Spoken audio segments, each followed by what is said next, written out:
talking about is coming into something unhealed and somebody having patience as you heal yourself. That's what I'm hearing.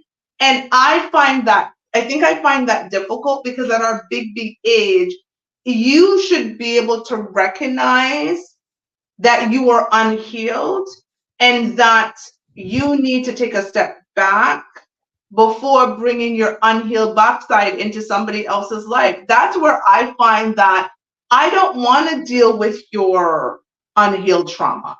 I don't want to deal with your mother wounds, especially if you won't deal with it and recognize it. Like, it's one thing if you come and you're vulnerable and you say, listen, I never saw a good woman in my life, right?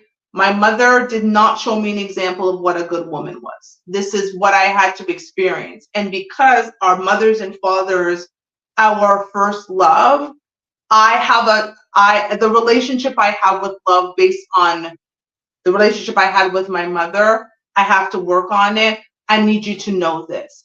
As opposed to the man who comes, who doesn't recognize that that's an issue and therefore is not working on it. I feel the same way. Like, I am very proud and happy to say almost every single woman that I associate with myself with has a father. And I, despite my father not marrying my mother, like I said before, he raised me for the first 9 years of my life.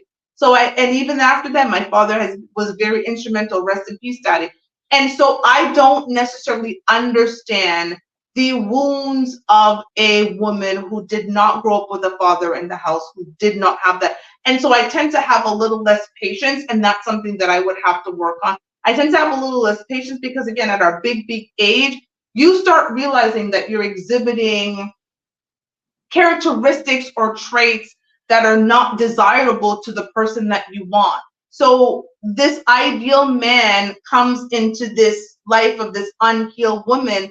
How much patience does he need to have with a 40-something-year-old woman with unhealed daddy issues? Like, how much patience am I supposed to have with a 40-something, almost 50-year-old man who has unresolved issues with his mommy?